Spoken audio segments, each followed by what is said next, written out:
കഷായങ്ങൾ ഏതാണ്, അത് എവിടെ നിന്ന് കിട്ടിയിട്ടുണ്ട്, അത് ഉപയോഗിച്ചാലുണ്ടാവുന്ന ഫലങ്ങൾ എന്തൊക്കെയാണെന്നൊക്കെ ഉള്ളത് അന്വേഷണ സംഘത്തിന് കൈമാറി. കൂടാതെ ഗ്രീഷ്മയോട് നേരിട്ട് പലതവണ ചോദിക്കുന്നുണ്ട്, ഇത് ഏത് കഷായമാണ് നിങ്ങൾ കൊടുത്തത്, ഈ ഏത് കഷായമാണ്, ചികിത്സയുടെ ആവശ്യത്തിന് വേണ്ടിയാണ് ചോദിക്കുന്നത്, ഇത് ഏത് കഷായമാണ് എന്ന് അറിഞ്ഞു കഴിഞ്ഞാൽ അത് ഡോക്ടർമാരെ തന്നെ ചോദിക്കാൻ പറഞ്ഞിട്ടാണ് ഷാരോൺ രാജ് ചോദിക്കുന്നത്. പെട്ടെന്ന് അവർക്ക് മനസ്സിലാവാത്തത് കൊണ്ട് ഇതിൽ വല്ല മറ്റ് അറിയാതെ ഏതെങ്കിലും വിഷാംശം കലർന്നിട്ടുണ്ടോ കഷായത്തിൽ, അപ്പോൾ അതിനുള്ള ചികിത്സ ചെയ്യാം എന്നുള്ള ഉദ്ദേശത്തിലാണ്. പക്ഷെ അതൊക്കെ അപ്പോൾ ആ സമയത്തൊക്കെ തന്നെ ഈ കഷായത്തിന്റെ പേരുകൾ തന്നെ മാറ്റി മാറ്റി പറയും, ഇട്ടുകൊടുത്ത ബോട്ടിൽ മാറ്റി ഒരു ഫോട്ടോ ഇട്ട് കൊടുക്കുകയും, കാലി ബോട്ടിലിന്റെ പേര് ഫോട്ടോ ഇട്ട് കൊടുക്കുകയും, അതിന്റെ ലേബൽ കാണിക്കും. അത് ലേബൽ കണ്ടാൽ കൃത്യമായിട്ട് ഏത് കഷായമാണെന്ന് എനിക്കറിയാം എന്ന് ആയുർവേദ ഡോക്ടറായ സഹോദരൻ പറയുമ്പം അത് ലേബൽ ഇളകിപ്പോയി, അത് ലേബൽ കാണുന്നില്ല എന്ന് കള്ളം പറയുകയും ചെയ്തു. അന്വേഷണത്തിന് നിരന്തരമായിട്ട് അല്ലെങ്കിൽ ഈ ഷാരോൺ രാജ് മരിക്കണം ചികിത്സ കിട്ടാതെ എന്നുള്ള കടുത്ത തീരുമാനത്തിൽ ഉറച്ചു നിന്നിരുന്ന പ്രതി ഇതൊന്നും തന്നെ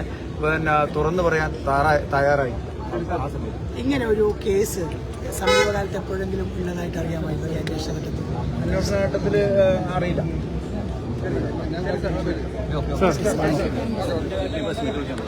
ഈ കേസ്